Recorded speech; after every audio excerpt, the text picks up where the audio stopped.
রাতে ঘুমানোর আগে হাতের চুড়ি খুলি। আজ চুড়িগুলো খুব টাইট। একা খুলতে পারছি না। ছেলেকে ডাকলাম। সে এসে আমার হাত নিল। খুব আস্তে আস্তে চুড়ি খোলার চেষ্টা করতে লাগল। কিন্তু তার স্পর্শ অন্যরকম। হাত খোলার নামে আমার হাত বারবার স্পর্শ করছে।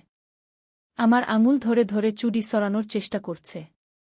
আমি বললাম, তাড়াতাড়ি করো। সে বলল, এত তাড়াহুড়া কেন? আমার ভালো লাগছে। আমি অবাক হলাম। সে একটা চুড়ি খুলে নিজের হাতে পরার চেষ্টা করল। আমি বললাম, কি করছিস? সে বলল, দেখছি আমার হাতে কেমন লাগে। অবশ্য তার হাত মোটা, চুড়ি ঢোকে না। সে হাসল। বলল, তোমার হাত কত সুন্দর, এত সরু। আমার সব চুড়ি খুলে দিল। তারপর সেগুলো হাতে নিয়ে বলল, মা, এই চুড়ি আমি তোমাকে পরিয়ে দেব। কিন্তু স্বামী হিসেবে। তুমি আমার স্ত্রী হও। আমি তোমার হাতে সিঁদুরের মতো লাল চুড়ি পরিয়ে দেব। চুড়িগুলো তার হাতে ক্ষণক্ষণ শব্দ করছিল। এই গল্পটি সম্পূর্ণ শুনলে আপনাদের পানি অটোমেটিক বের হয়ে যাবে, যত দ্রুত সম্ভব হাতের কাছে টিস্যু নিয়ে বসে পড়ো। বিছানার চাদর যেন নষ্ট না হয় সেটা সম্পূর্ণ খেয়াল রাখার অনুরোধ জানিয়ে গল্পটি এখন শুরু করব। তার আগে সর্বশেষ অনুরোধ, দয়া করে এমন পানি বের করার গল্প নিয়মিত শুনতে আমাদের চ্যানেলটি সকলেই সাবস্ক্রাইব করুন। ধন্যবাদ। হ্যালো বন্ধুরা, আমার নাম সীমা খান। আমার বয়স 40 বছর। আমার স্বামীর নাম রফিক খান, বয়স 43 বছর। আমাদের 2 সন্তান, রিয়াদ আর মিতু। রিয়াদ 20 বছর বয়সী, বিশ্ববিদ্যালয়ে পড়ে। মিতু 13 বছর বয়সী, স্কুলে যায়। আজ বলবো আমার জীবনের সবচেয়ে রহস্যময় ও রোমাঞ্চকর অভিজ্ঞতার কথা। যেই ঘটনাটা আমার পুরো পরিবারকে এক অবিশ্বাস্য রহস্যের মুখোমুখি করে দিয়েছিল। শুরু হয়েছিল সেই রাতে যেদিন রিয়াদ আমার চুড়ি খুলে দিচ্ছিল। রিয়াদের সেই কথাগুলো শোনার পর আমি বুঝতে পারলাম যে কিছু একটা অস্বাভাবিক ঘটনা ঘটে গেছে। তার চোখে এমন এক ধরনের চমক ছিল যা আমি আগে কখনো দেখিনি। মনে হচ্ছিল সে কোনো স্বপ্নের ভেতর রয়েছে। আমি তাকে বললাম, রিয়াদ, তুই ঠিক আছিস তো? কি হয়েছে তোর? সে আমার দিকে তাকিয়ে মুচকি হেসে বলল, মা, আমি স্বপ্ন দেখেছিলাম যে আমি একটা রাজপুত্র। আর তুমি একজন সুন্দরী রানী। সেই স্বপ্নে আমি তোমাকে বিয়ে করেছিলাম। আমি চমকে গেলাম। এমন স্বপ্ন তো সাধারণত কেউ দেখে না। আমি তাকে বললাম, এসব কি বলছিস তুই? এগুলো স্বাভাবিক না। কিন্তু রিয়াদ বলল, মা, স্বপ্নটা এত জীবন্ত ছিল যে মনে হচ্ছিল সত্যি। আর সেই স্বপ্নে একটা পুরাতন প্রাসাদ ছিল, যেখানে আমরা থাকতাম। তার কথা শুনে আমার মনে হলো যেন সে কোনো পূর্বজন্মের কথা বলছে। পরের দিন সকালে আমি লক্ষ্য করলাম রিয়াদের আচরণ পুরোপুরি বদলে গেছে। সে আমার সাথে এমনভাবে কথা বলছে যেন আমি তার স্ত্রী। আমি তাকে বকাবকি করলাম। কিন্তু সে বলল, মা, আমি জানি না কি হচ্ছে আমার সাথে। কিন্তু আমার মনে হচ্ছে আমি তোমাকে চিরকাল থেকে ভালোবাসি। প্রেমিক হিসেবে। এই কথা শুনে আমি একদম ভয় পেয়ে গেলাম। আমি রফিকের কাছে গিয়ে সব বললাম। রফিক প্রথমে বিশ্বাস করতে চাইল না। কিন্তু যখন সে নিজেও রিয়াদের আচরণ লক্ষ্য করল, তখন সে চিন্তিত হয়ে পড়ল। রফিক বলল, এই ছেলেটার মাথায় কি হয়েছে? ডাক্তারের কাছে নিয়ে যেতে হবে। কিন্তু রিয়াদ ডাক্তারের কাছে যেতে রাজি হল না। সে বলল, আমার কোনো সমস্যা নেই। আমি শুধু জানি যে আমি মাকে ভালোবাসি। এমনভাবে যেভাবে একজন পুরুষ তার প্রেমিকাকে ভালোবাসে। তার এই কথায় আমার মাথা ঘুরে গেল। আমি বুঝতে পারছিলাম না কি করব। সেই রাতে আমি ভাবতে ভাবতে ঘুমিয়ে পড়লাম। হঠাৎ একটা অদ্ভুত স্বপ্ন দেখলাম। স্বপ্নে দেখলাম আমি একটা বিশাল প্রাসাদে আছি। সেখানে আমি একজন রানী। আর আমার পাশে একজন রাজা দাঁড়িয়ে আছে। সেই রাজার মুখটা দেখে আমি চমকে উঠলাম। সে দেখতে হুবহু রিয়াদের মতো। স্বপ্নে সেই রাজা আমাকে বলল, প্রিয়তমা, আমরা পূর্বজন্মে স্বামী স্ত্রী ছিলাম। আমাদের ভালোবাসা এত গভীর ছিল যে মৃত্যুও তা শেষ করতে পারেনি। এই জন্মে আমি তোমার ছেলে হয়ে এসেছি। আমি ঘুম থেকে উঠে অনেক ভয় পেলাম। এটা কি স্বপ্ন নাকি বাস্তব? আমি রফিককে সব বললাম। রফিক বলল, এসব কুসংস্কার। তুই বেশি ভেবে এমন স্বপ্ন দেখেছিস। কিন্তু আমার মন বলছিল ব্যাপারটা আরও গভীর। পরের দিন আমি একটা পুরাতন বইয়ের দোকানে গেলাম। সেখানে এক বৃদ্ধ মানুষ আমাকে দেখে বলল, মেয়ে, তোমার মুখে দুঃখের ছাপ। কোনো পারিবারিক সমস্যা? আমি তাকে সব খুলে বললাম। সেই বৃদ্ধ মানুষটি মনোযোগ দিয়ে শুনল। তারপর বলল, এই ধরনের ঘটনা খুবই বিরল। কিন্তু এটা সম্ভব। আত্মার পুনর্জন্ম আর পূর্বজন্মের স্মৃতি কখনো কখনো জেগে ওঠে। বৃদ্ধ মানুষটি আমাকে একটা পুরাতন বই দিল। বইটির নাম ছিল আত্মার রহস্য ও পুনর্জন্ম। তিনি বললেন, এই বইটি পড়ো, হয়তো কোনো সমাধান পাবে। আমি বইটি নিয়ে বাড়ি ফিরলাম। বইটি পড়তে গিয়ে আমি অনেক অদ্ভুত তথ্য জানতে পারলাম। বইয়ে লেখা ছিল যে কখনো কখনো দুটি আত্মা এত গভীর ভালোবাসায় মিলিত হয় যে সেই বন্ধন জন্ম থেকে জন্মান্তরে চলে যায়, কিন্তু পরবর্তী জন্মে তাদের সম্পর্ক ভিন্ন হতে পারে, যেমন মা ছেলে, বাবা মেয়ে। এমনকি তারা ভিন্ন পরিবারেও জন্ম নিতে পারে। আমি আরও পড়তে থাকলাম। বইয়ে একটা ঘটনার উল্লেখ ছিল যেখানে একজন মহারাজা ও তার রানীর কাহিনী বলা হয়েছিল। সেই মহারাজার নাম ছিল রাজা বিক্রমাদিত্য, আর রানীর নাম ছিল সুনয়না। তারা একে অপরকে এত ভালোবাসতেন যে যখন যুদ্ধে রাজা মারা গেলেন তখন রানীও সহমরণে গেলেন। এই কাহিনী পড়তে গিয়ে আমার চোখে জল এসে গেল। মনে হলো এই গল্পটা আমি আগেও শুনেছি। হঠাৎ আমার মনে পড়ল রিয়াদ ছোটবেলায় প্রায় বলত যে সে একজন রাজা ছিল। আমি তখন ভাবতাম ছেলেমানুষি কথা। সেই রাতে আমি রিয়াদের সাথে কথা বললাম। আমি তাকে জিজ্ঞেস করলাম, রিয়াদ, তুই কি তোর পূর্বজন্মের কিছু মনে করতে পারিস? রিয়াদ একটুক্ষণ চুপ থেকে বলল, মা, আমি মাঝে মাঝে স্বপ্ন দেখি যে আমি একটা বড় প্রাসাদে থাকি। সেখানে আমার অনেক সৈন্য আছে, আর তুমি সেখানে আমার স্ত্রী। আমি তাকে জিজ্ঞেস করলাম, সেই স্বপ্নে তোর নাম কি? রিয়াদ বলল, বিক্রমাদিত্য। আর তোমার নাম সুনয়না। আমার তো মাথায় বাজ পড়ল। বইয়ে যে নামগুলো ছিল ঠিক সেই নামগুলোই সে বলল। আমি ভাবলাম, এটা হতে পারে না। এটা নিশ্চয়ই কোনো কাকতালীয় ব্যাপার। আমি রিয়াদকে বললাম, তুই এই নামগুলো কোথায় শুনেছিস? রিয়াদ বলল, আমি জানি না মা। এই নামগুলো আমার মাথার ভেতর থেকে আসে। পরের দিন আমি সেই বৃদ্ধ মানুষটির কাছে গেলাম। তাকে সব বললাম।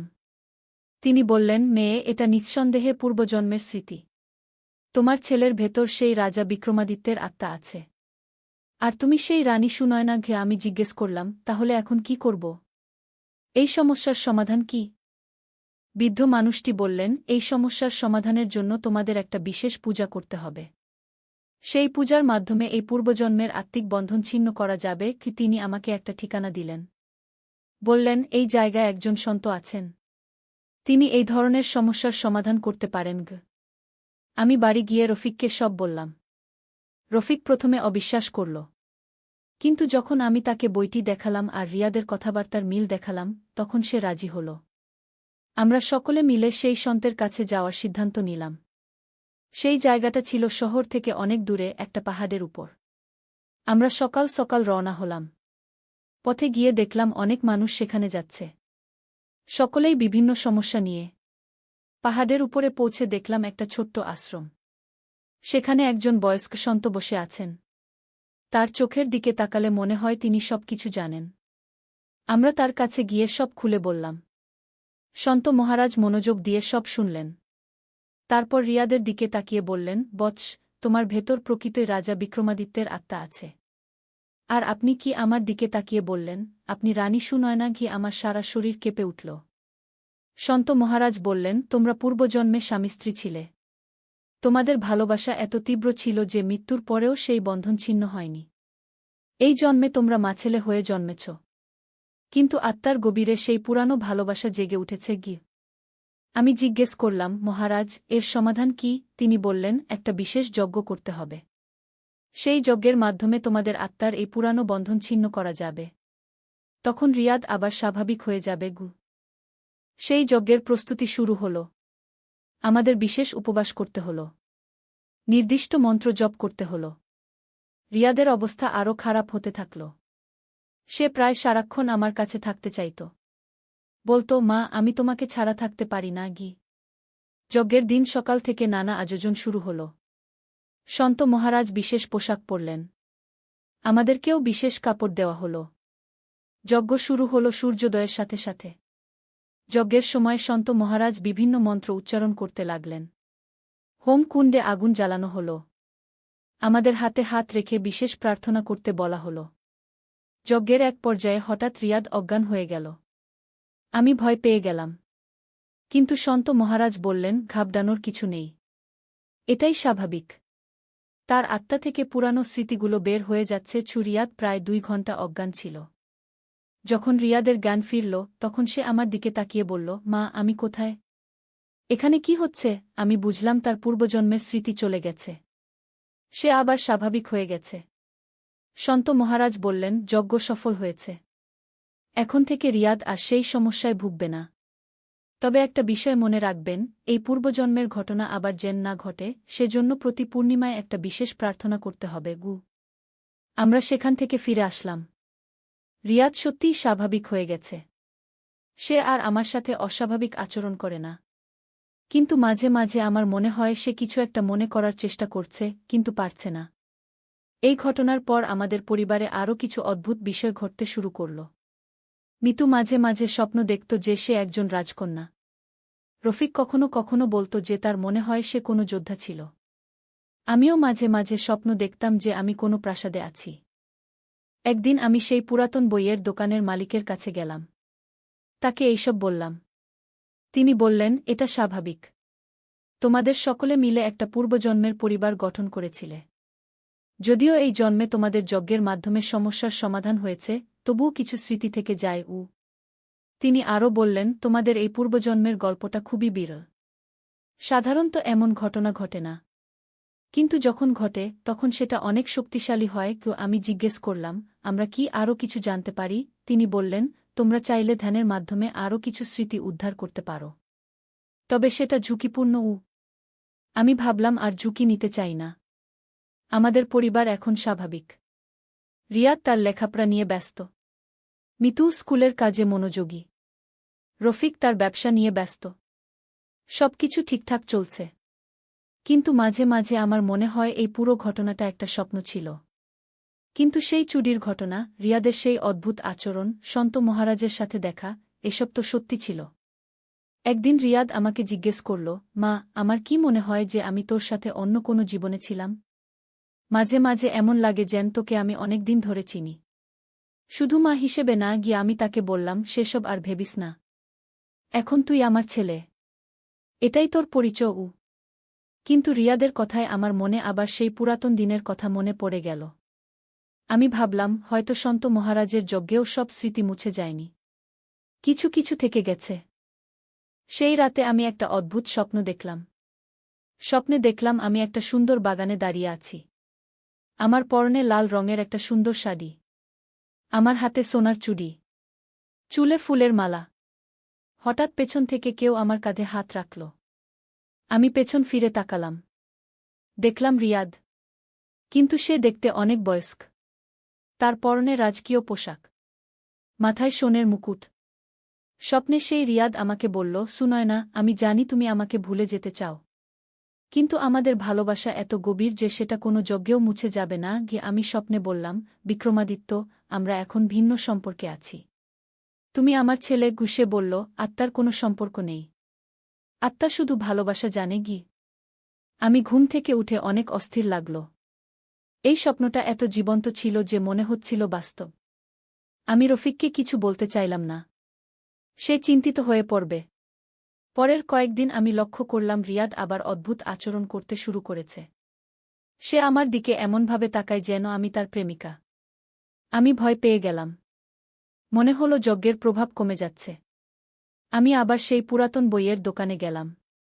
সেই বৃদ্ধ মানুষটিকে সব বললাম। তিনি বললেন, আমি আগেই বলেছিলাম যে এই ধরনের আত্মিক বন্ধন খুবই শক্তিশালী। একবার যজ্ঞ করলেই সব শেষ হয়ে যায় না। নিয়মিত আধ্যাত্মিক অনুশীলন করতে হয়। তিনি আমাকে একটা বিশেষ মন্ত্র শেখালেন। বললেন, প্রতিদিন সকালে এই মন্ত্র জপ করো। আর রিয়াদকেও শেখাও। আমি সেই মন্ত্র শিখে নিলাম।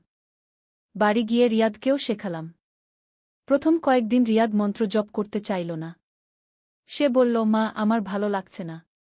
মন্ত্র জপ করলে আমার মাথা ব্যথা করে। আমি তাকে জোর করে মন্ত্র জপ করতে বললাম। ধীরে ধীরে সে অভ্যস্ত হয়ে গেল।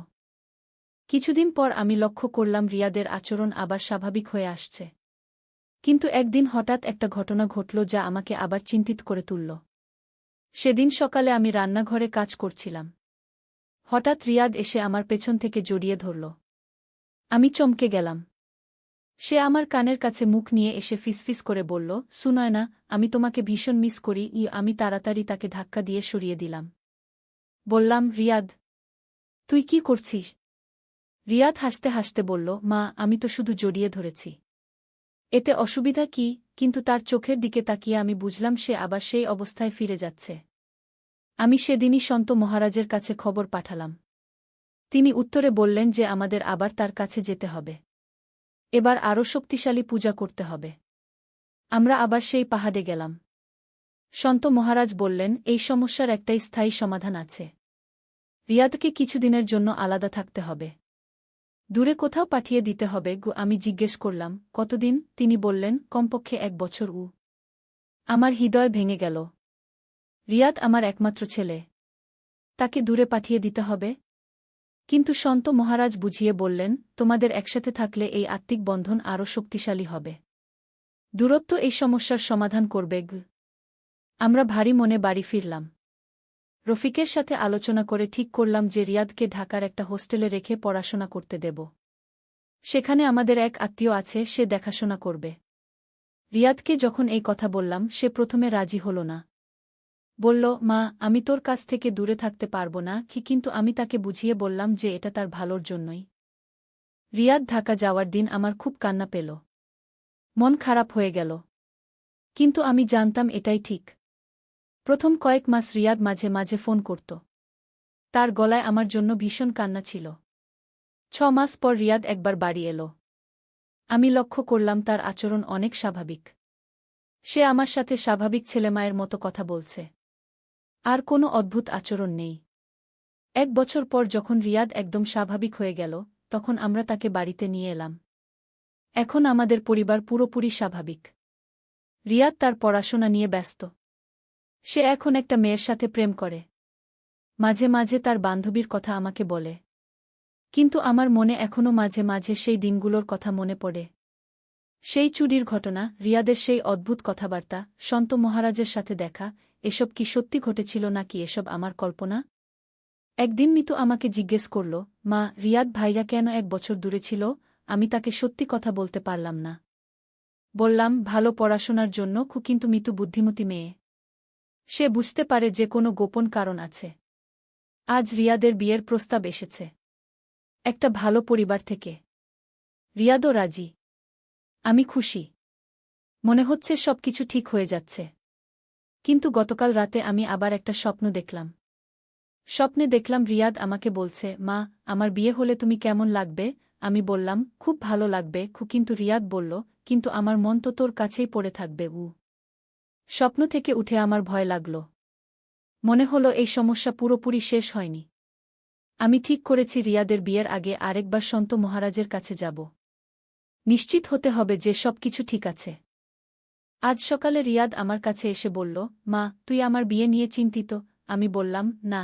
কেন? সে বলল, গতকাল রাতে স্বপ্ন দেখলাম তুই কাঁদছিস। আমার সারা শরীর কেঁপে উঠল। আমিও তো গতকাল রাতে তার স্বপ্ন দেখেছি। এই ঘটনার পর আমি বুঝতে পারলাম যে আমাদের মধ্যে এখনও কোনো একটা যোগসূত্র আছে। আমি আর দেরি না করে সন্ত মহারাজের কাছে চিঠি লিখলাম। সন্ত মহারাজের উত্তর এলো কয়েকদিন পর। তিনি লিখেছেন, মেয়ে, তোমাদের আত্মিক বন্ধন এত শক্তিশালী যে একেবারে শেষ করা সম্ভব নয়। কিন্তু রিয়াদের বিয়ে হলে এই সমস্যা অনেক কমে যাবে। তার মনোযোগ অন্যদিকে চলে যাবে। এই কথা পড়ে আমার কিছুটা আশা হল। আমি মনে মনে প্রার্থনা করলাম যেন রিয়াদের বিয়ে তাড়াতাড়ি হয়ে যায়। রিয়াদের বিয়ে হল 3 মাস পর। বিয়ের দিন আমার খুব আনন্দ হল। মনে হলো একটা বড় সমস্যা থেকে মুক্তি পেলাম। রিয়াদের স্ত্রী সুমি খুব ভালো মেয়ে। সে আমাকে খুব সম্মান করে। বিয়ের পর রিয়াদ অনেক পরিবর্তন হয়েছে। সে এখন সুমির সাথে থাকে। আমার সাথে স্বাভাবিক মাছেলের মতো আচরণ করে। আর কোনো অদ্ভুত কথাবার্তা বলে না। কিন্তু একদিন একটা ছোট্ট ঘটনা ঘটল। সুমি আমাকে বলল, মা, রিয়াদ মাঝে মাঝে ঘুমের মধ্যে আপনার নাম ধরে ডাকে। বলে, সুনয়না, সুনয়না। এটা কার নাম? আমার হৃদস্পন্দন বেড়ে গেল। আমি বললাম, হয়তো কোনো বন্ধুর নাম। কিন্তু আমি জানি এটা আমার পূর্বজন্মের নাম। মানে এখনও রিয়াদের অবচেতন মনে সেই স্মৃতি আছে। আমি ভাবলাম এটা নিয়ে বেশি মাথা ঘামাব না। যতক্ষণ সে স্বাভাবিক আচরণ করছে ততক্ষণ সমস্যা নেই। আজ রিয়াদের একটা ছেলে হয়েছে। আমি দাদি হয়েছি। ছোট্ট নাতিটাকে দেখলে আমার খুব ভালো লাগে। রিয়াদ এখন সম্পূর্ণ তার পরিবার নিয়ে ব্যস্ত। কিন্তু আজও মাঝে মাঝে আমার মনে হয় এই পুরো ঘটনাটা একটা স্বপ্ন ছিল। পূর্বজন্ম, আত্মার পুনর্জন্ম, এসব কি সত্যি সম্ভব? নাকি এসব শুধুই আমাদের কল্পনা? যাই হোক, আমাদের পরিবার এখন খুশিতে আছে। রিয়াদ একজন ভালো বাবা, ভালো স্বামী আর ভালো ছেলে। মিতু এখন কলেজে পড়ে। সেও পড়াশোনা নিয়ে ব্যস্ত। রফিক তার ব্যবসা নিয়ে খুশি। এই গল্পটা বলার পর আমার মনটা অনেক হালকা লাগছে। এতদিন এই রহস্যটা আমার মনের ভেতর চেপে রেখেছিলাম। আজ সবার সাথে শেয়ার করলাম। তবে একটা কথা বলি, পূর্বজন্ম আর আত্মার পুনর্জন্ম সত্যি কিনা আমি জানি না। কিন্তু ভালোবাসা যে জন্ম থেকে জন্মান্তরে চলে যেতে পারে সেটা আমি এখন বিশ্বাস করি। আমাদের পরিবারে যা ঘটেছিল সেটা অবিশ্বাস্য হলেও সত্যি। আজ যখন আমি আমার নাতির দিকে তাকাই তখন মনে হয় সে যেন আমাকে চেনে। তার চোখে এমন একটা চিনতে পারার ভাব আছে। মাঝে মাঝে ভাবি এই ছোট্ট শিশুর ভেতরেও হয়তো কোনো পুরাতন আত্মা আছে। কিন্তু আমি আর এসব নিয়ে বেশি ভাবি না। জীবনটা এমনিতেই অনেক জটিল। পূর্বজন্মের চিন্তা করলে আরও জটিল হয়ে যাবে। আমি এখন বর্তমানে বাঁচতে চাই। আমার পরিবারের সাথে সুখে থাকতে চাই। তাই বন্ধুরা, এই ছিল আমার জীবনের সবচেয়ে রহস্যময় অভিজ্ঞতা। আপনাদের জীবনে এমন কোনো অদ্ভুত ঘটনা ঘটেছে কিনা তা কমেন্ট করে জানাবেন। আর এমন রহস্যময় গল্প আরও শুনতে চাইলে আমাদের চ্যানেলটি সাবস্ক্রাইব করতে ভুলবেন না। একদিন আলী সাহেব সোহেলের অফিসে এলেন। সোহেল তাকে দেখে অবাক হয়ে গেল। স্যার, আপনি এখানে? হ্যাঁ সোহেল, তোমার অফিস একবার দেখতে চাইলাম। খুব সুন্দর হয়েছে গু। আলী সাহেব পুরো অফিস ঘুরে দেখলেন। কর্মচারীদের সাথে কথা বললেন। তারপর সোহেলের রুমে এসে বসলেন। সোহেল, তুমি অনেক দূর এসেছ। মনে আছে 7 বছর আগে তুমি যখন আমার অফিসে প্রথম এসেছিলে? চা বানানোর কাজ করতে? হ্যাঁ স্যার, সব মনে আছে ইউ। আমি গর্বিত যে আমি তোমাকে একটা সুযোগ দিয়েছিলাম। আর তুমি সেই সুযোগকে কাজে লাগিয়েছ। জানো সফলতার মূল সূত্র কি? কি স্যার? কঠোর পরিশ্রম, সততা আর হাল না ছাড়া। তোমার মধ্যে এই 3টা গুণই আছে গু। সোহেল চোখে জল নিয়ে বলল, আপনি না থাকলে আজ আমি এখানে পৌঁছাতে পারতাম না স্যার। না সোহেল, আমি শুধু একটা দরজা খুলে দিয়েছিলাম। ভেতরে ঢুকে পথ তৈরি করেছ তুমি নিজে গু। আলী সাহেব চলে যাওয়ার আগে বললেন, আমার একটা বড় প্রজেক্ট আছে। একটা 20 ফ্লোর বিজনেস টাওয়ার। আমি চাই তুমি এই প্রজেক্টে আমার সাথে পার্টনার হও। 50-50। রাজি? সোহেল অবাক হয়ে গেল। এত বড় প্রজেক্ট? স্যার, আমার কি যথেষ্ট সামর্থ্য আছে? আছে। আমি বিশ্বাস করি সোহেল রাজি হয়ে গেল। এটা তার জীবনের সবচেয়ে বড় প্রজেক্ট হবে। 50 অধ্যায়, বড় চ্যালেঞ্জ। 20 ফ্লোর বিজনেস টাওয়ারের কাজ শুরু হল। এটা সোহেলের জীবনের সবচেয়ে বড় চ্যালেঞ্জ। প্রজেক্টের বাজেট প্রায় 10 করোড় টাকা। সোহেলকে 5 করোড় টাকা ইনভেস্ট করতে হবে। সোহেল তার সব সঞ্চয়ে, ব্যাংক লোন আর কিছু ইনভেস্টর থেকে টাকা জোগাড় করল। এটা একটা বিশাল ঝুঁকি। যদি প্রজেক্ট ব্যর্থ হয়, সব শেষ। মিনা চিন্তিত ছিল। সোহেল, এত বড় ঝুঁকি নেওয়া ঠিক হবে? মিনা, জীবনে বড় কিছু করতে হলে ঝুঁকি নিতে হয়। আমি এই সুযোগ হাতছাড়া করতে চাই না গিয়ে। কিন্তু যদি কিছু ভুল হয়? ভুল হবে না। আমি আলী সাহেবের সাথে আছি। উনি আমাকে গাইড করবেন। প্রজেক্ট শুরু হল। প্রথম 6 মাস সব ভালোই চলছিল। কাজ সময়মতো হচ্ছে, বাজেট ঠিক আছে। কিন্তু 7 মাসের মাথায় একটা বড় সমস্যা দেখা দিল। একজন প্রধান ইনভেস্টর হঠাৎ তার টাকা ফেরত চাইলেন। তিনি অন্য একটা জরুরি কাজে টাকা লাগবে বলে জানালেন। 1 করোড় টাকা ফেরত দিতে হবে। সোহেল বিপদে পড়ে গেল। 1 করোড় টাকা এখন কোথায় পাবে? প্রজেক্টে সব টাকা ঢেলে দিয়েছে। সে আলী সাহেবের সাথে কথা বলল। আলী সাহেব বললেন, চিন্তা করো না, আমি ব্যবস্থা করছি। কিন্তু আলী সাহেবও বড় একটা প্রজেক্টে আটকে আছেন। তার হাতে লিকুইড ক্যাশ নেই। সোহেল অন্য ব্যাংক থেকে লোন নেওয়ার চেষ্টা করল। কিন্তু ব্যাংক বলল, ইতিমধ্যে তার অনেক লোন আছে, নতুন লোন দিতে পারবে না। সোহেল রাতে ঘুমাতে পারছিল না। খাওয়া দাওয়া বন্ধ করে দিয়েছিল। মিনা তাকে দেখে খুব চিন্তিত হয়ে গেল। সোহেল, প্লিজ নিজেকে এভাবে শেষ করে ফেলো না। কোনো একটা রাস্তা বের হবেই কি। কিন্তু সোহেল কোনো রাস্তা দেখতে পাচ্ছিল না। ইনভেস্টর 15 দিন সময় দিয়েছে। 15 দিনের মধ্যে টাকা ফেরত না দিলে তিনি আইনি ব্যবস্থা নেবেন।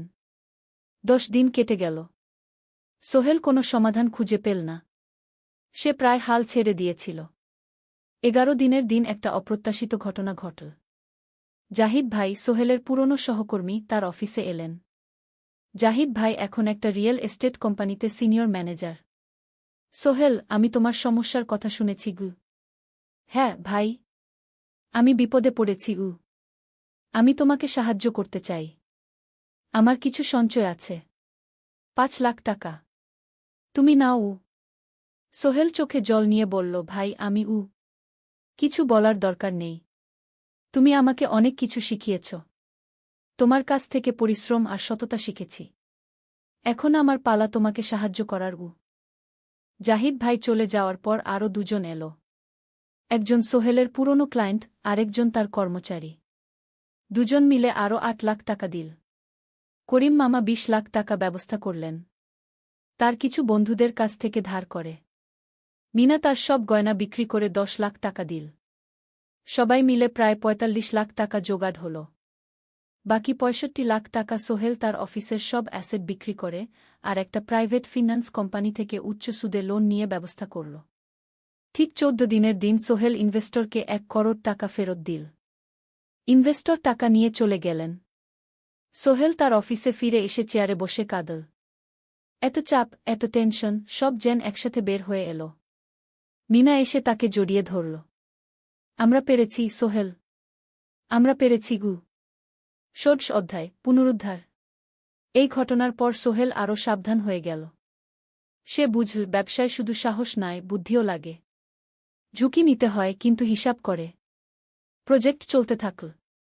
এবার সোহেল আরও সতর্কতার সাথে সবকিছু পরিচালনা করল। প্রতিটা খরচ হিসাব করল, প্রতিটা সিদ্ধান্ত ভেবেচিন্তে নিল।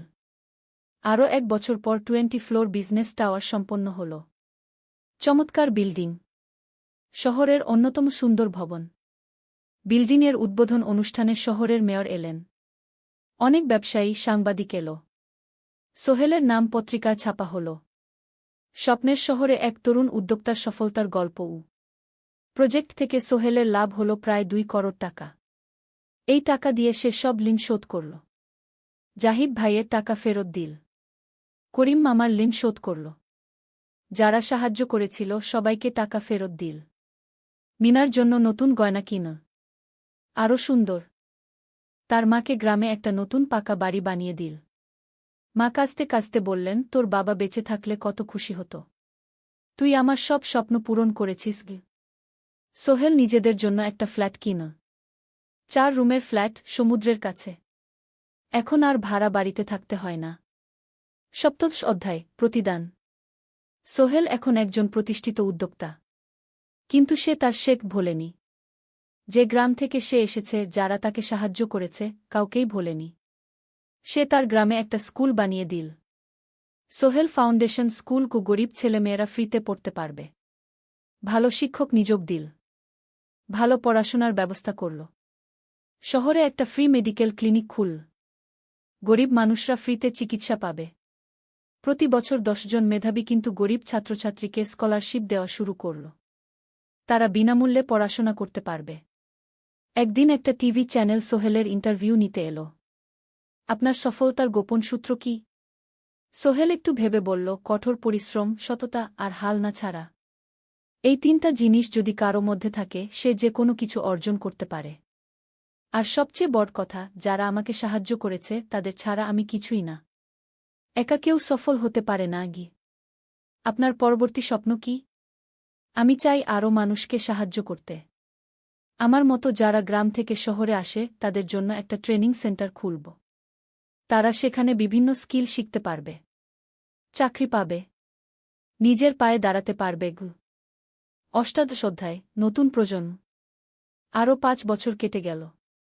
সোহেল এখন 45 বছরের। তার মেয়ে সারা এখন 9 বছরের। স্কুলে ক্লাস 4-এ পড়ে। খুব মেধাবী মেয়ে। একদিন সারা বাবাকে জিজ্ঞেস করল, বাবা, তুমি কিভাবে এত বড় হলে? আমার বন্ধুরা বলে তুমি একজন সফল মানুষ গো। সোহেল তাকে কোলে নিয়ে বসল। বাবা, তুমি জানো তোমার দাদু ছিলেন একজন স্কুল শিক্ষক। খুব সৎ মানুষ। কিন্তু আমরা গরিব ছিলাম। আমি রিকশা চালাতাম। রিকশা? সত্যি? হ্যাঁ। তারপর আমি এই শহরে এলাম। অনেক কষ্ট করেছি। কিন্তু হাল ছাড়িনি। মানুষ আমাকে সাহায্য করেছে। আর আমি কঠোর পরিশ্রম করেছি। বাবা, আমিও কি তোমার মতো হতে পারব? অবশ্যই পারবে বাবা। তবে মনে রেখো, সফলতা মানে শুধু টাকা পয়সা না। সফলতা মানে ভালো মানুষ হওয়া। অন্যদের সাহায্য করা। সৎ থাকা। সারা মাথা নাডল। আমি ভালো মানুষ হব বাবাবু। সোহেল তার মেয়েকে জড়িয়ে ধরল। মনে মনে ভাবল তার জীবনের সব কষ্ট সার্থক হয়েছে। মিনা রান্নাঘর থেকে ডাকল, খাবার তৈরি। এসো। সোহেল সারাকে নিয়ে ডাইনিং টেবিলে গেল। ঋতু এসেছে। সে এখন বিয়ে করেছে, তার একটা ছেলে হয়েছে। সোহেলের মা মাঝে মাঝে চট্টগ্রামে বেড়াতে আসেন। আজও এসেছেন। সবাই মিলে খেতে বসল। হাসিগল্পে ভরা পরিবার। সোহেল তাকাল তার মায়ের দিকে, মিনার দিকে, সারার দিকে, ঋতুর দিকে। মনে হল জীবনে আর কি চাই। খাওয়া শেষে সবাই বসে রইল। গল্প করছিল। হঠাৎ সোহেলের ফোন বাজল। অফিস থেকে। একটা জরুরি বিষয়। সোহেল ফোন রেখে দিয়ে মিনাকে বলল, একটা নতুন প্রজেক্টের প্রস্তাব এসেছে। একটা এতিমখানা বানানোর কাজ। সরকারি প্রজেক্ট। তুমি নেবে? অবশ্যই। এটা আমার স্বপ্নের প্রজেক্ট। যেসব বাচ্চাদের বাবা মা নেই তাদের জন্য একটা সুন্দর জায়গা। মিনা হাসল। তুমি কখনো বদলাও না। এখনো অন্যদের কথা ভাবো। এটাই তো জীবন মিনা। শুধু নিজের জন্য বাঁচলে কি হবে? ঊনবিংশ অধ্যায়, উত্তরাধিকার। 10 বছর আরও কেটে গেল। সোহেল এখন 55 বছরের। তার চুলে পাক ধরেছে। কিন্তু শক্তি এখনও আগের মতোই। সারা এখন 19 বছরের। সে বিশ্ববিদ্যালয়ে ইঞ্জিনিয়ারিং পড়ছে। সে চায় বাবার মতো কনস্ট্রাকশন ইন্ডাস্ট্রিতে কাজ করতে। একদিন সারা বাবাকে বলল, বাবা, আমি তোমার কোম্পানিতে কাজ করতে চাই। এখনও তো তোর পড়াশোনা বাকি। জানি। কিন্তু আমি এখন থেকেই শিখতে চাই। ছুটির দিনে তোমার সাথে সাইটে যেতে চাই। দেখতে চাই কিভাবে কাজ হয়। সোহেল খুশি হয়ে গেল। তার মেয়ে তার পথ অনুসরণ করতে চায়। ঠিক আছে। কিন্তু শর্ত হল, তোকে সবকিছু নিজ থেকে শিখতে হবে। কোনো স্পেশাল ট্রিটমেন্ট পাবি না। আমি তো তাই চাই বাবাগু। সারা তার বাবার সাথে কাজ শিখতে শুরু করল। সে দেখল কিভাবে শ্রমিকরা কাজ করে, কিভাবে ম্যাটেরিয়াল বাছাই করতে হয়, কিভাবে একটা প্রজেক্ট ম্যানেজ করতে হয়। সোহেল তাকে কোনো সহজ পথ দিল না। সারাকেও সবার মতো কষ্ট করতে হল। সাইটে রোদে দাঁড়িয়ে থাকতে হল। শ্রমিকদের সাথে কথা বলতে হল। কিন্তু সারা হাল ছাড়ল না। সে তার বাবার মেয়ে। পরিশ্রম করতে জানে। 3 বছর পর সারা গ্রাজুয়েট হল। সে সোহেলের কোম্পানিতে জুনিয়র প্রজেক্ট ম্যানেজার হিসেবে যোগ দিল। সোহেল ধীরে ধীরে সারাকে বড় দায়িত্ব দিতে শুরু করল। সারা তার বাবার মতোই সৎ, পরিশ্রমী। 20 অধ্যায়, সমাপ্তি নয়, নতুন শুরু। আরও 5 বছর পর। সোহেল এখন 60 বছরের। সে সিদ্ধান্ত নিল, এবার অবসর নেওয়ার সময় এসেছে। কোম্পানির দায়িত্ব সারাকে দেবে। একটা অনুষ্ঠান করা হল। সোহেল আনুষ্ঠানিকভাবে কোম্পানির চেয়ারম্যান পদ থেকে অবসর নিল। সারা হল নতুন ম্যানেজিং ডিরেক্টর। সোহেল তার বক্তব্যে বলল, আমি যখন এই শহরে এসেছিলাম আমার পকেটে ছিল মাত্র 5,000 টাকা। একটা ছোট্ট ব্যাগ। আর অনেক স্বপ্ন। আজ 40 বছর পর আমি পেছনে ফিরে তাকাই, দেখি একটা দীর্ঘ পথ। সেই পথে অনেক কষ্ট ছিল, অনেক বাধা ছিল। কিন্তু ছিল অনেক ভালোবাসাও। অনেক মানুষের সাহায্যও। আমি বিশ্বাস করি সফলতা একা আসে না। এটা আসে অনেক মানুষের সমর্থন, ভালোবাসা আর বিশ্বাস নিয়ে। আমি যা কিছু অর্জন করেছি তা আমার একার না। এটা আমার পরিবারের, আমার কর্মচারীদের, আমার বন্ধুদের, সবার। আজ আমি আমার মেয়ে সারার হাতে এই দায়িত্ব তুলে দিচ্ছি। আমি জানি সে আমার চেয়ে ভালো করবে। কারণ সে শিখেছে আমার ভুল থেকে, আমার অভিজ্ঞতা থেকে। অনুষ্ঠান শেষ হল। সবাই চলে গেল। সোহেল আর মিনা অফিসে একা দাঁড়িয়ে রইল। মিনা, মনে আছে আমরা প্রথম কখন দেখা হয়েছিলাম? হ্যাঁ, তোমার সেই ছোট্ট মুদি দোকানে। তুমি বিস্কুট কিনতে এসেছিলে। কে ভেবেছিল সেই দিন থেকে আমাদের এই পর্যস্বপ্নের শহর। প্রথম অধ্যায়, যাত্রা শুরু। সকাল 7টা বেজে গেছে। ঢাকার কমলাপুর রেলস্টেশনে মানুষের ভিড়।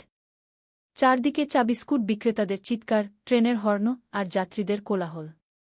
এই বিশাল ভিড়ের মধ্যে একটা ছোট্ট ব্যাগ হাতে দাঁড়িয়ে আছে সোহেল। বয়স মাত্র 22।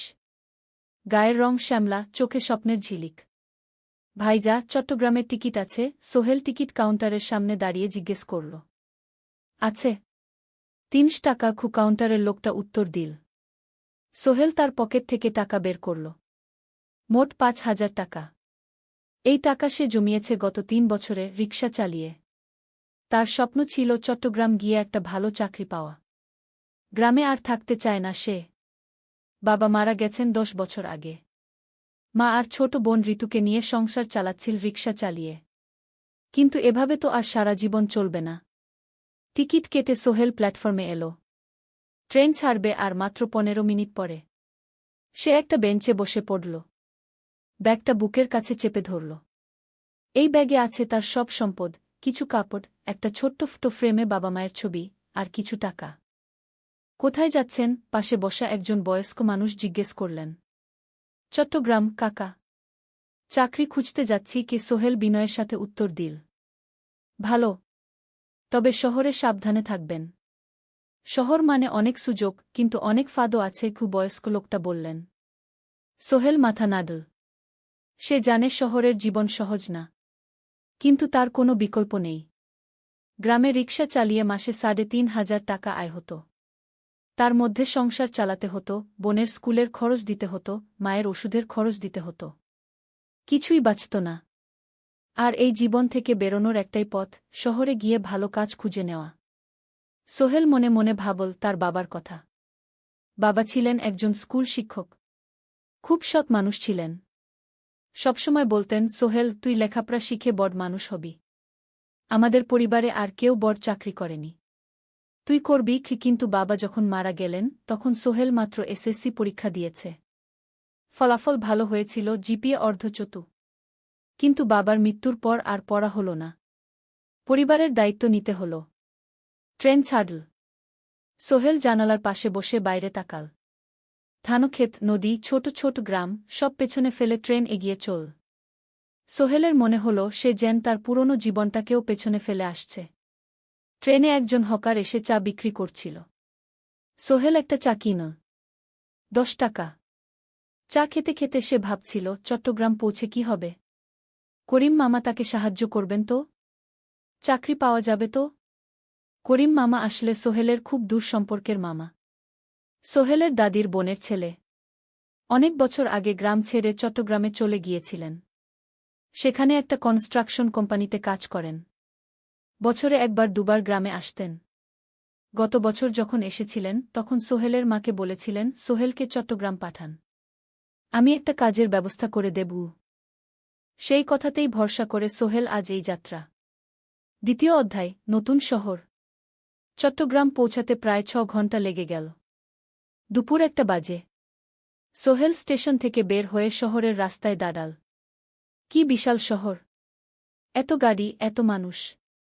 চারদিকে উঁচু উঁচু বিল্ডিং, দোকানপাট, মানুষের ভিড়। সোহেল কিছুক্ষণ দাঁড়িয়ে থাকল সব কিছু দেখতে দেখতে। তার মনে হচ্ছিল সে যেন অন্য কোনো পৃথিবীতে এসে পড়েছে।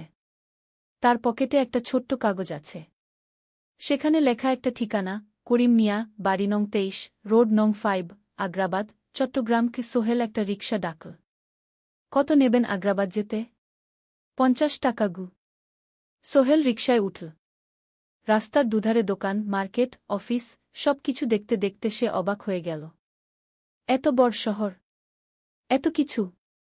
গ্রামের সেই ছোট্ট বাজারের সাথে কোনো তুলনাই হয় না। প্রায় আধা ঘণ্টা পর রিকশা একটা পুরনো বাড়ির সামনে থামল। ৩ তলা বাড়ি, কিন্তু রং উঠে গেছে। সিঁড়ি দিয়ে উঠে ৩য় তলায় করিম মামার ফ্ল্যাটে নক করল। দরজা খুলল এক মধ্যবয়সী মহিলা। কে? আসসালামু আলাইকুম আপা। আমি সোহেল। নোয়াখালীর গ্রাম থেকে এসেছি। করিম মামা বাড়িতে আছেন? মহিলা তাকে মাথা থেকে পা পর্যন্ত দেখল। করিম তো অফিসে গেছে। তুমি কে? কোথা থেকে এসেছ? সোহেল সব খুলে বলল। মহিলা তাকে ভেতরে ঢুকতে দিল। বসো। করিম সন্ধ্যায় ফিরবে গু। ফ্ল্যাটটা ছোট। 2টো রুম, একটা ছোট্ট রান্নাঘর আর একটা বাথরুম। কিন্তু সোহেলের কাছে খুব সুন্দর লাগল। গ্রামের সেই টিনের ঘরের চেয়ে তো অনেক ভালো। মহিলা তার নাম জানাল সালমা। করিম মামার স্ত্রী। তাদের 2টো ছেলে, একজন ক্লাস 8-এ পড়ে আরেকজন ক্লাস 5-এ। খেয়েছ? সালমা আপা জিজ্ঞেস করল। না আপাগু। অপেক্ষা করো। ভাত আছে, মাছ আছে। খাও। সোহেল প্রথমে রাজি হতে চাইল না, কিন্তু খুব খিদে পেয়েছিল। সকাল থেকে শুধু একটা চা আর বিস্কুট খেয়েছে। খাওয়া দাওয়ার পর সোহেল বসে রইল। সালমা আপা তাকে গল্প করতে লাগল। তোমার মা কেমন আছেন? তোমার বোন? ভালো আছে আপা। মার একটু গেটে বাত আছে। ওষুধ খাচ্ছেন। বোন স্কুলে পড়ে কু। তুমি কি করতে চাও এখানে? চাকরি খুঁজছি আপা। যে কোনো কাজ করব। বাসায় মা আর বোনকে টাকা পাঠাতে হবে। সালমা আপা মাথা নাড়ল। করিম তোমার জন্য কিছু একটা করবে। সে ভালো মানুষ গ। সারাদিন অপেক্ষা করু সোহেল। সন্ধ্যা 6টায় করিম মামা ফিরলেন। 50-এর কাছাকাছি বয়স, কালো রঙের প্যান্ট শার্ট পরা, হাতে একটা ব্যাগ। আরে সোহেল, কবে এলি? করিম মামা খুশি হয়ে বললেন। আজ সকালে মামা গু। করিম মামা তাকে জড়িয়ে ধরলেন। অনেকদিন পর দেখলাম। কেমন আছিস? ভালো আছি মামা গি। ভালো করেছিস এসে। এখানে অনেক সুযোগ আছে। তোর জন্য একটা কাজের ব্যবস্থা করে দেব। তবে প্রথমে কয়েকদিন এখানে থাক। শহরটা একটু চিনে নে। তারপর কাজে যোগ দিবি। সোহেলের মনে আসার আলো জ্বল। সে ভাবল হয়তো তার ভাগ্য এবার পাল্টাবে। 3য় অধ্যায়, প্রথম চাকরি। 1 সপ্তাহ পরে করিম মামা সোহেলকে তার কোম্পানিতে নিয়ে গেলেন। কোম্পানির নাম আলামিন কনস্ট্রাকশন। অফিসটা শহরের কেন্দ্রে 5 তলা একটা বিল্ডিংয়ের দোতলায়। মালিক আলী সাহেব। 50-এর কাছাকাছি বয়স, মোটা চেহারা, চোখে সোনার ফ্রেমের চশমা। বড়লোক মানুষ, কিন্তু খুব কড়া। এই ছেলেটাকে কি কাজে লাগাবেন? আলী সাহেব করিম মামাকে জিজ্ঞেস করলেন। স্যার, ও আমার আত্মীয়। গ্রাম থেকে এসেছে। খুব পরিশ্রমী। যে কোনো কাজে লাগাতে পারেন। আলী সাহেব সোহেলের দিকে তাকালেন। তুমি কি পড়েছ? Sir, SSC pass. জিপিএ অর্ধচতু। হুম। ভালো। কম্পিউটার চালাতে পারো? না স্যার, পারি না। কিন্তু শিখতে চাই। আলী সাহেব একটু ভাবলেন। ঠিক আছে। তোমাকে অফিসের কাজে রাখব। ফাইল গুছানো, চা বানানো, কাগজপত্র নিয়ে যাওয়া না, এসব। মাসে 5,000 টাকা। রাজি আছো? জি স্যার। সোহেল খুশি হয়ে গেল। 5,000 টাকা। রিকশা চালিয়ে 3,500 পেত। এখানে 5,000। কাজ শুরু হলো পরদিন থেকে। সকাল 8টায় অফিসে যেতে হয়, ফিরতে হয় সন্ধ্যা 7টায়। প্রথম দিন সোহেল ঘুম থেকে উঠল ভোর 5টায়। তৈরি হয়ে 7:30টায় অফিসের উদ্দেশ্যে বের হল। করিম মামার বাড়ি থেকে অফিস প্রায় 5 কিলোমিটার। বাসে যেতে হয়।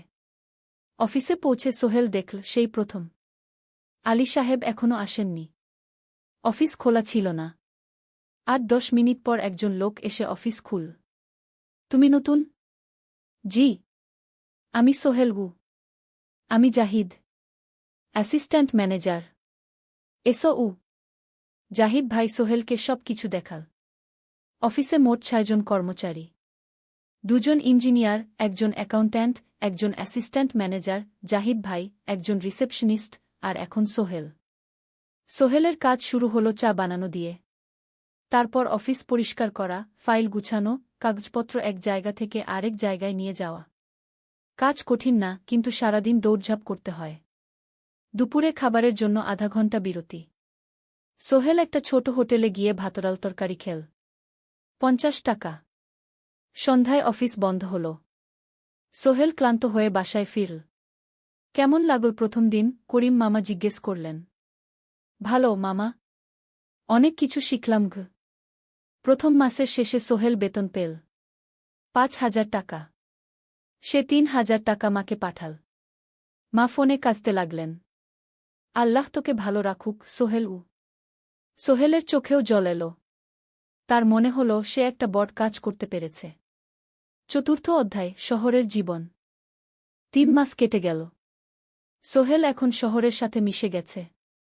প্রতিদিন অফিসে যাওয়া আসার পথে সে দেখে হাজারো মানুষের জীবন। কেউ সফল, কেউ ব্যর্থ, কিন্তু সবাই চলছে নিজের পথে। সোহেল অফিসের কাজের পাশাপাশি কম্পিউটার শেখার চেষ্টা করছে। অফিসে একটা কম্পিউটার আছে। যখন কেউ ব্যবহার করে না, তখন সোহেল একটু একটু শিখার চেষ্টা করে।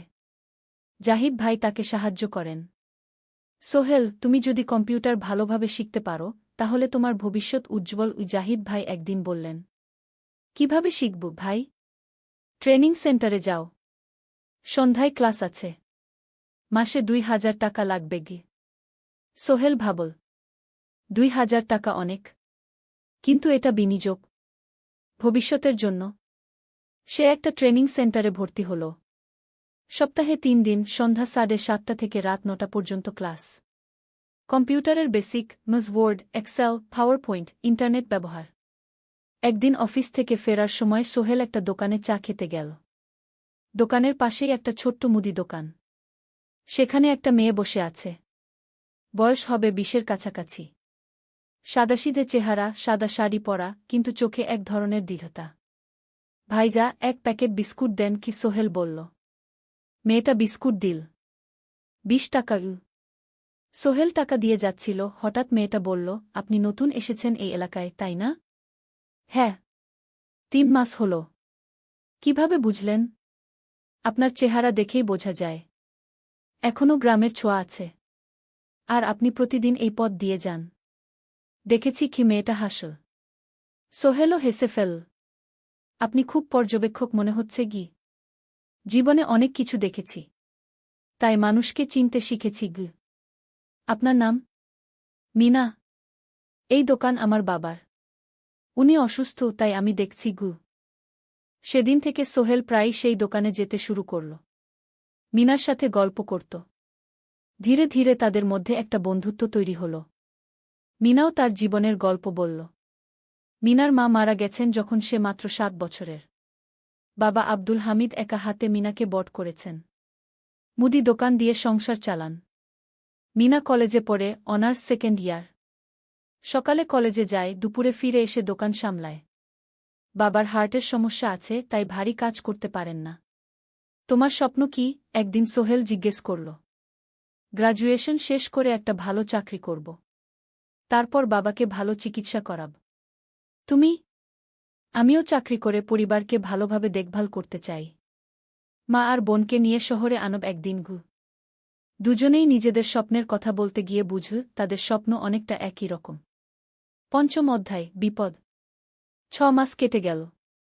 সোহেল এখন আলী সাহেবের খুব প্রিয় কর্মচারী। সে শুধু চা বিস্কুট দেওয়ার কাজই করে না, এখন কম্পিউটারেও কিছু কাজ শিখেছে। ছোটখাটো টাইপিং, ডেটা এন্ট্রি, এসব করতে পারে। আলী সাহেব খুশি হয়ে তার বেতন বাড়িয়ে ৮,০০০ টাকা করে দিয়েছেন। একদিন রাতে সোহেল অফিস থেকে ফিরছিল। সেদিন একটু দেরি হয়ে গেছে। রাত প্রায় ৯টা। সাধারণত সোহেল সন্ধ্যা ৭:৩০টায় ফিরে।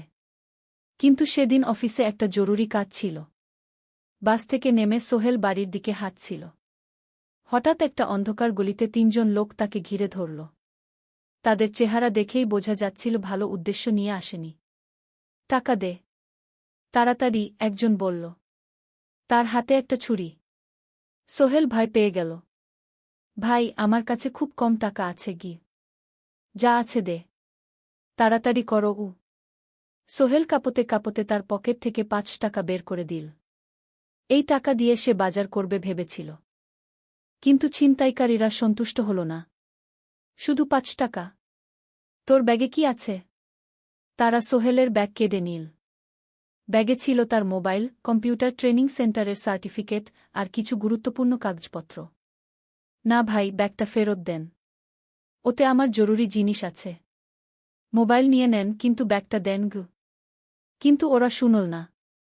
একজন সোহেলকে জোরে ধাক্কা দিল। সোহেল পড়ে গেল। মাথা রাস্তার কংক্রিটে ধাক্কা লেগে গেল। রক্ত বের হল। তিনজন দৌড়ে পালিয়ে গেল। কিছুক্ষণ সোহেল অজ্ঞান হয়ে পড়ে রইল। তারপর ধীরে ধীরে জ্ঞান ফিরল। মাথায় প্রচণ্ড ব্যথা। সে উঠে দাঁড়ানোর চেষ্টা করল, কিন্তু মাথা ঘুরছিল। কোনোমতে একটা দেয়াল ধরে দাঁড়াল। একজন পথচারী তাকে দেখে থামল। কি হয়েছে ভাই?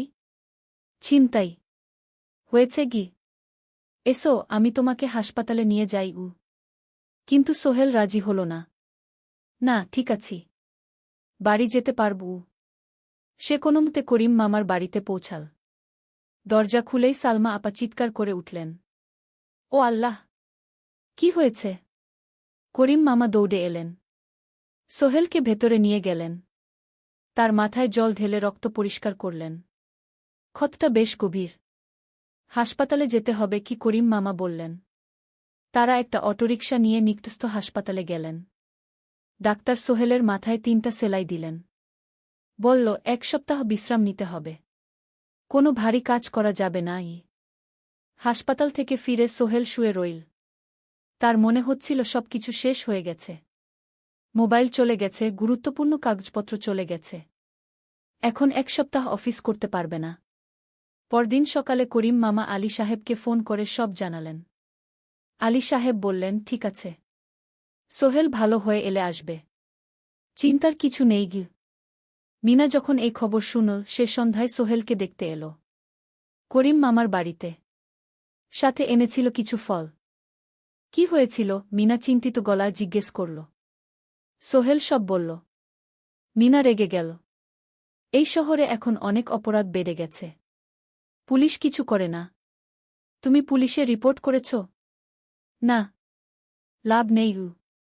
তবুও করা উচিত। তোমার মোবাইলটা হয়তো খুঁজে পাওয়া যাবে গি। করিম মামা সোহেলকে নিয়ে পুলিশ স্টেশনে গেলেন। জেনারেল ডায়েরি করলেন। কিন্তু পুলিশ খুব একটা আশা দিল না। দেখি কিছু করা যায় কিনা গু। সোহেল বুঝল মোবাইল আর ফিরবে না।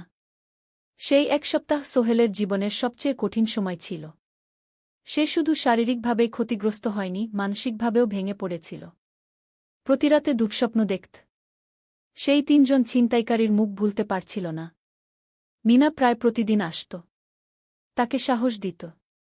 তুমি হাল ছেড়ো না সোহেল। জীবনে এরকম খারাপ সময় আসে। কিন্তু এটা কাটিয়ে ওঠাই হলো আসল বীরত্ব। সোহেলের মা গ্রাম থেকে ফোন করতেন। করিম মামার মোবাইল থেকে। তুই ভালো আছিস তো? সোহেল মাকে সব সত্যি বলেনি। শুধু বলেছে, হ্যাঁ মা, ভালো আছি। একটু জ্বর হয়েছিল। এখন ভালো। 1 সপ্তাহ পর সোহেল আবার অফিসে গেল। আলী সাহেব তাকে দেখে খুশি হলেন। কেমন আছো? ভালো আছি স্যার। ঠিক আছে, তবে প্রথম কয়েকদিন হালকা কাজ করবে গু। সোহেল আবার কাজে মন দিল। কিন্তু একটা জিনিস তাকে খুব কষ্ট দিচ্ছিল, তার মোবাইল নেই। মায়ের সাথে কথা বলতে পারছে না নিয়মিত।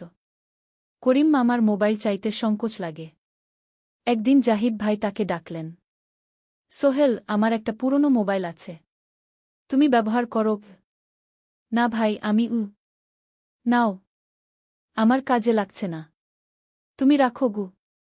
সোহেল কৃতজ্ঞতায় প্রায় কেঁদে ফেল। ধন্যবাদ ভাই। মোবাইল পেয়ে সোহেল প্রথমেই মাকে ফোন করল। মা খুব খুশি হলেন। এতদিন ফোন করিসনি কেন? মা, মোবাইলটা নষ্ট হয়ে গিয়েছিল, নতুন নিয়েছি। মায়ের গলায় স্বস্তি ফুটে উঠল। 6ষ্ঠ অধ্যায়, নতুন সুযোগ। আরও 3 মাস কেটে গেল।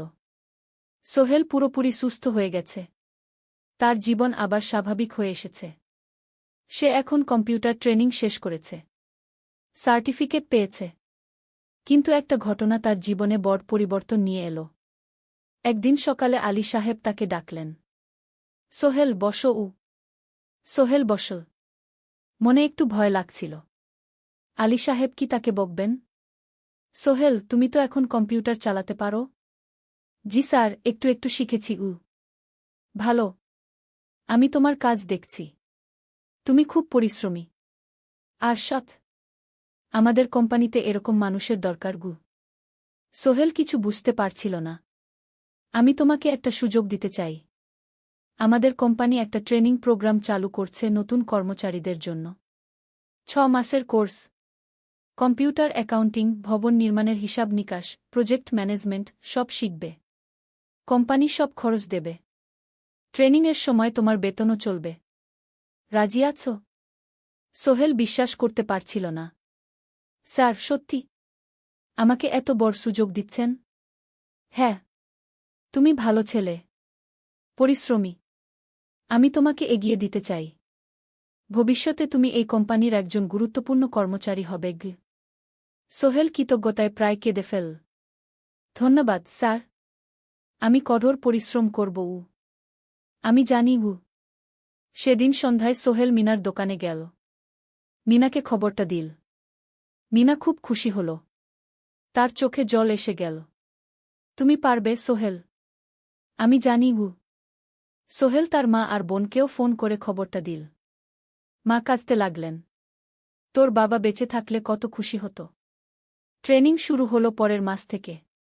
প্রতিদিন সকালে 3 ঘন্টা ক্লাস, তারপর বাকি সময় অফিসের কাজ। ক্লাসে 5 জন নতুন কর্মচারী। সবাই তরুণ, উৎসাহী। শিক্ষক ছিলেন একজন অভিজ্ঞ ইঞ্জিনিয়ার। নাম রহিম স্যার। তিনি খুব ভালোভাবে সব কিছু বুঝাতেন।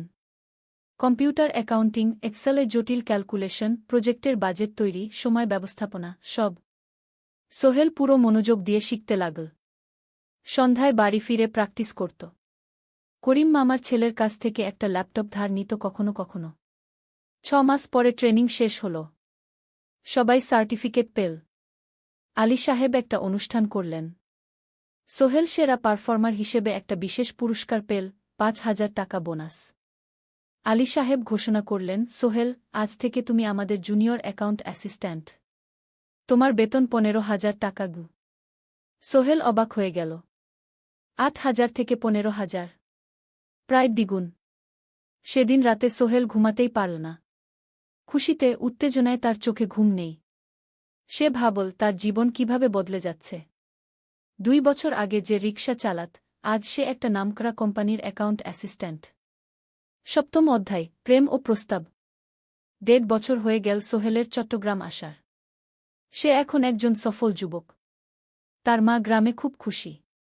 প্রতি মাসে সোহেল 10,000 টাকা পাঠায়। ছোট বোন ঋতু এখন কলেজে ভর্তি হয়েছে সোহেলের পাঠানো টাকায়। মায়ের চিকিৎসাও ভালোভাবে হচ্ছে।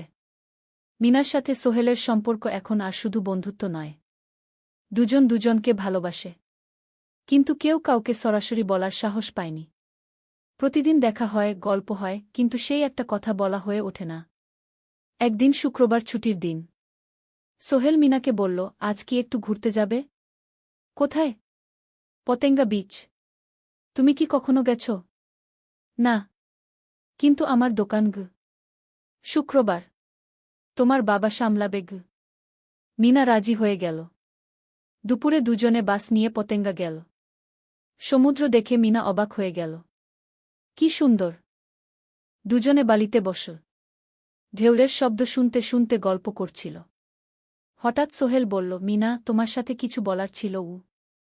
বলো। সোহেল একটা লম্বা শ্বাস নিল। তুমি জানো, আমি তোমাকে ভালোবাসি। মিনা হাসল। তার চোখ ভিজে গেল। জানি। আমিও তোমাকে ভালোবাসি সোহেল। সোহেল অবাক হয়ে গেল। সত্যি? হ্যাঁ। অনেকদিন ধরেই জানি। তুমি আমার জীবনে এসে সব কিছু বদলে দিয়েছ। তোমার সাথে থাকলে আমার মনে হয় আমি যে কোনো কিছু করতে পারব। দুজনে কিছুক্ষণ চুপ করে বসে রইল।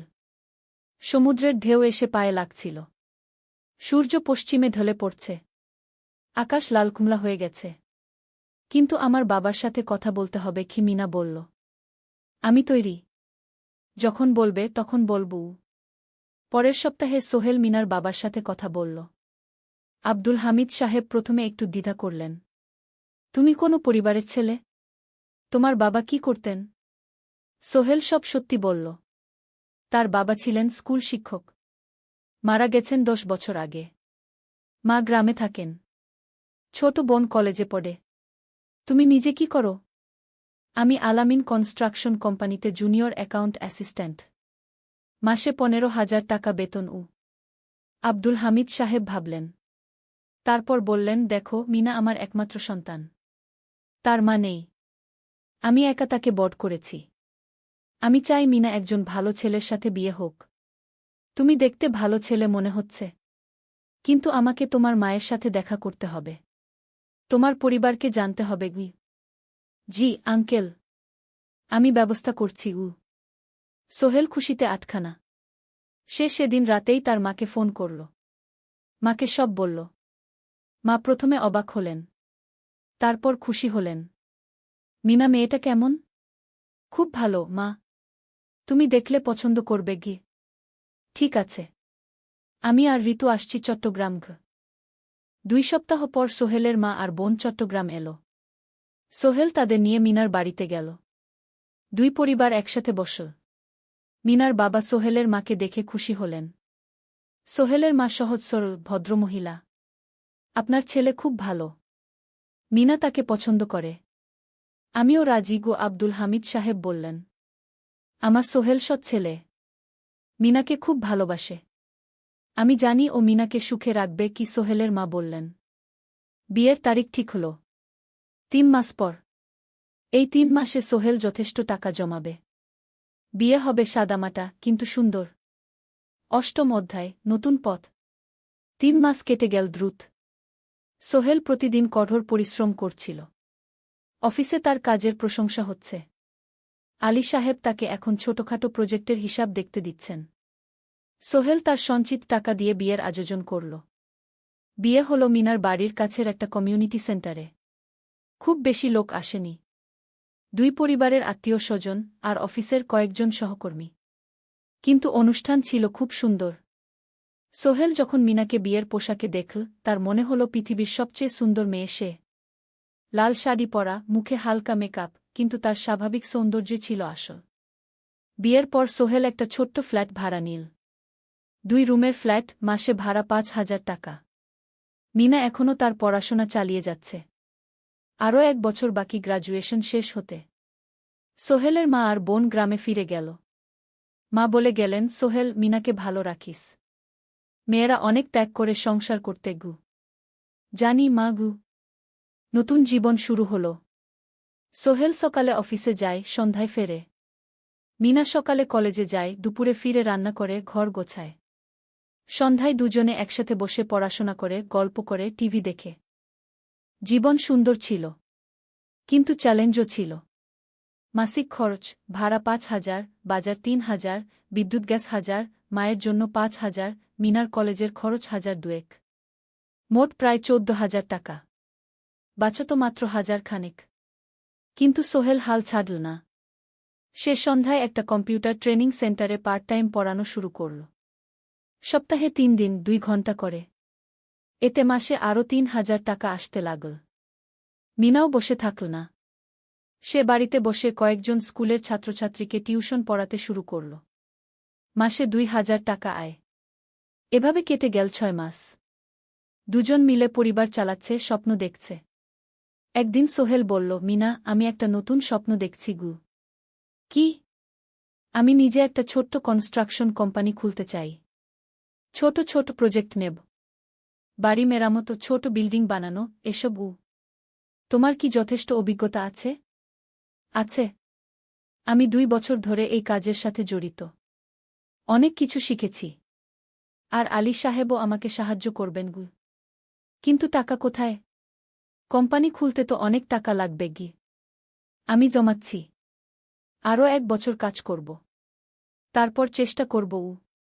মিনা তাকে সমর্থন দিল। তুমি পারবে।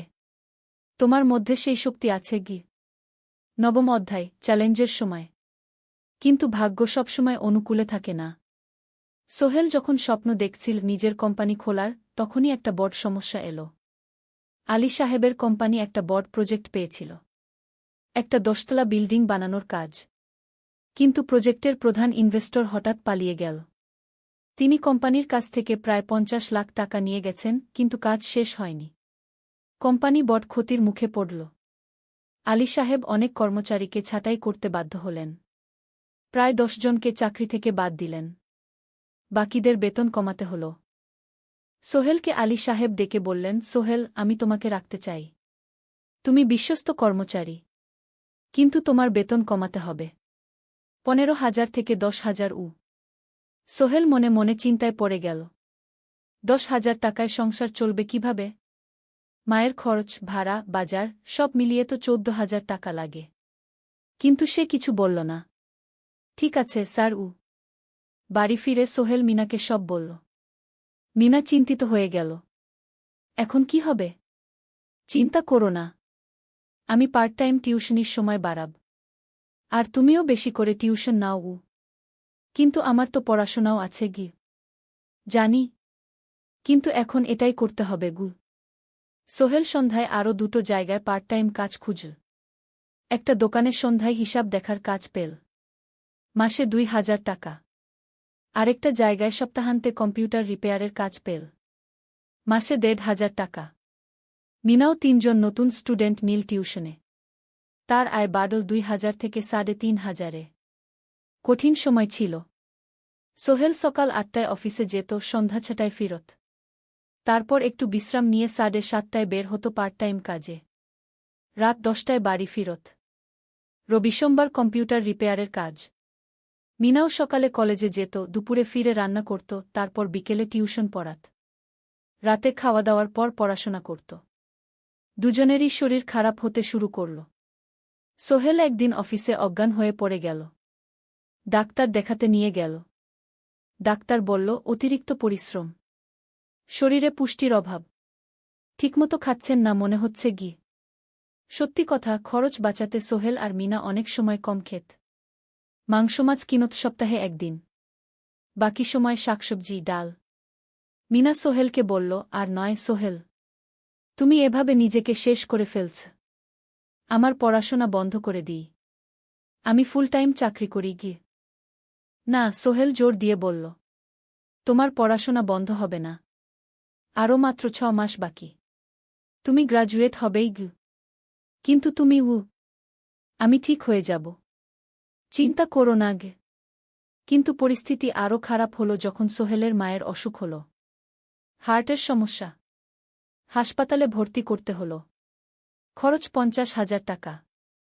সোহেলের হাতে এত টাকা কোথায়? সে করিম মামার কাছে ধার চাইল। করিম মামা 20,000 টাকা দিলেন। বাকি 30,000 টাকা সোহেল একটা এনজিও থেকে ঋণ নিল। সুদের হার মাসে 2%। মায়ের চিকিৎসা হল, তিনি সুস্থ হয়ে গেলেন। কিন্তু সোহেল এখন ঋণের বোঝায় পড়ে গেল। প্রতি মাসে 3,000 টাকা করে কিস্তি দিতে হবে। সেই রাতে সোহেল আর মিনা বিছানায় শুয়ে কথা বলছিল। সোহেল বলল, মিনা, আমি মনে হয় ভুল করেছি। শহরে এসে বিয়ে করে তোমাকে কষ্টে ফেলেছি গু। মিনা তার হাত ধরল।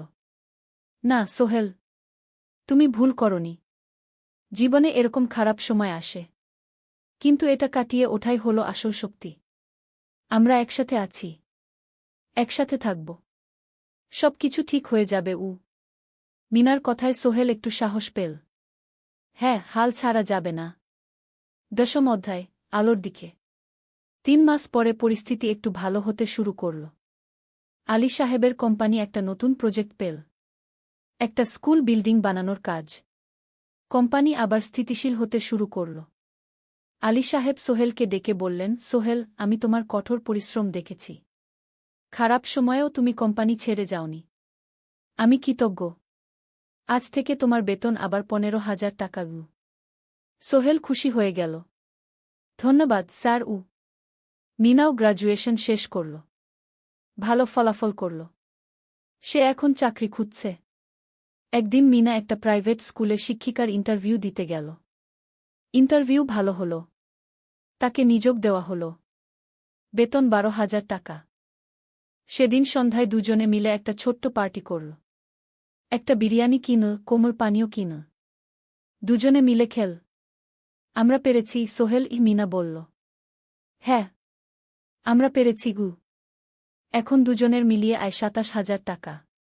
খরচ চালানোর পর প্রায় 10,000 টাকা বাঁচে। সোহেল এই টাকা দিয়ে লোন শোধ করতে শুরু করল। পার্ট টাইম কাজগুলো ছেড়ে দিল।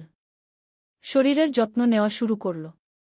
আরও 6 মাস পরে সোহেলের কাছে একটা বড় সুযোগ এল। আলী সাহেব একদিন তাকে ডাকলেন। সোহেল, তুমি কি নিজের ব্যবসা করতে চাও? স্যার, আমি তোমাকে একটা ছোট্ট প্রজেক্ট দিতে চাই। একটা 3 তলা বিল্ডিংয়ের কনস্ট্রাকশন। তুমি ম্যানেজ করবে, আমি শুধু সুপারভাইজ করব। লাভের 50% তোমার গু। সোহেল ভাবল, এটা একটা বড় সুযোগ, কিন্তু ঝুঁকিও আছে। যদি কাজটা ভালোভাবে না হয়? স্যার, আমি চেষ্টা করব, কিন্তু যদি ভুল হয়? ভুল হবে না, আমি তোমার উপর বিশ্বাস রাখছি, তুমি পারবে গু। সোহেল রাজি হয়ে গেল। এই প্রজেক্ট তার জীবনে টার্নিং পয়েন্ট হতে পারে। একাদশ অধ্যায়, স্বপ্ন পূরণের পথে। পরের 6 মাস সোহেল খুব কঠোর পরিশ্রম করল। প্রজেক্টটা ম্যানেজ করা সহজ ছিল না। শ্রমিক নিযোগ, ম্যাটেরিয়াল কেনা, কাজের তদারকি, সময়মতো কাজ শেষ করা, সব দায়িত্ব তার। প্রথম 2 মাস খুব চাপের মধ্যে গেল। একদিন একজন শ্রমিক কাজ করতে গিয়ে আহত হল। সোহেল তাকে হাসপাতালে নিয়ে গেল, তার চিকিৎসার খরচ দিল। এতে প্রজেক্টের বাজেট একটু বাড়ল, কিন্তু সোহেল জানত এটা করা দরকার। আরেকদিন ভুল ম্যাটেরিয়াল ডেলিভারি হল। সোহেল সেগুলো ফেরত পাঠাল, সঠিক জিনিস আনাল। এতে 3 দিন দেরি হল, কিন্তু কাজের মান ঠিক রইল। মিনা তাকে সবসময় সাপোর্ট করছিল। সে এখন চাকরিতে স্থিতিশীল। স্কুলের বাচ্চারা তাকে পছন্দ করে। প্রিন্সিপাল তার কাজে খুশি। প্রজেক্ট শেষ হল 6 মাসে। সময়মতো, বাজেটের মধ্যে। বিল্ডিংয়ের মালিক খুব খুশি হলেন। তিনি আলী সাহেবকে ধন্যবাদ দিলেন। আলী সাহেব বললেন, ধন্যবাদ আমাকে না, এই ছেলেকে দিন। সোহেল পুরো প্রজেক্ট ম্যানেজ করেছে গু। প্রজেক্ট থেকে মোট লাভ হল 3 লাখ টাকা। সোহেল পেল 1.5 লাখ টাকা। তার জীবনে এত টাকা এই প্রথম। সে করিম মামার ঋণ শোধ করল। এনজিওর বাকি ঋণ শোধ করল। তারপর তার মাকে 50,000 টাকা পাঠাল। মা দিয়ে গ্রামের বাড়িটা একটু মেরামত করাল, বোন ঋতুর জন্য একটা ল্যাপটপ কিনল। বাকি টাকা দিয়ে সোহেল একটা ব্যাংক অ্যাকাউন্টে জমা রাখল ভবিষ্যতের জন্য। আলী সাহেব সোহেলকে আরও 2টো প্রজেক্ট দিলেন। এবার একটু বড়। সোহেল আত্মবিশ্বাসের সাথে সেগুলোও শেষ করল। 2 বছর পরে সোহেল সিদ্ধান্ত নিল, এবার নিজের কোম্পানি খোলার সময় এসেছে। দ্বাদশ অধ্যায়, নতুন শুরু। সোহেল তার সব জমানো টাকা দিয়ে একটা ছোট্ট অফিস ভাড়া নিল। 2 রুমের অফিস। একটা রুমে কাজের জায়গা, আরেকটায় ছোট্ট মিটিং রুম। অফিসের সামনে একটা বোর্ড লাগাল, সোহেল কনস্ট্রাকশন অ্যান্ড ডেভেলপমেন্ট ই। মিনা তাকে সাহায্য করছিল। সে অফিসের অ্যাকাউন্টস দেখত সন্ধ্যায় স্কুল থেকে ফিরে। দুজন মিলে একটা টিম। প্রথমে ছোট ছোট কাজ নিল।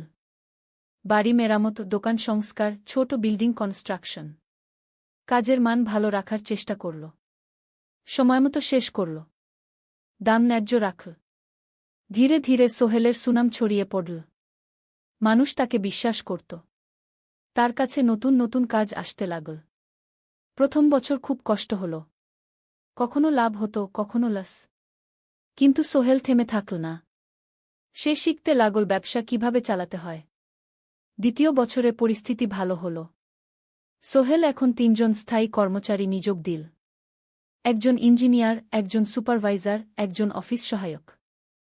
তৃতীয় বছরে একটা বড় প্রজেক্ট পেল। একটা স্কুল বিল্ডিং বানানোর কাজ। 5 তলা বিল্ডিং। সোহেল পুরো মনোযোগ দিয়ে কাজটা করল। শ্রমিকদের ভালো বেতন দিল, ভালো ম্যাটেরিয়াল ব্যবহার করল, সময়মতো কাজ শেষ করল। স্কুল কর্তৃপক্ষ খুব খুশি হল। তারা সোহেলের কাজের প্রশংসা করল।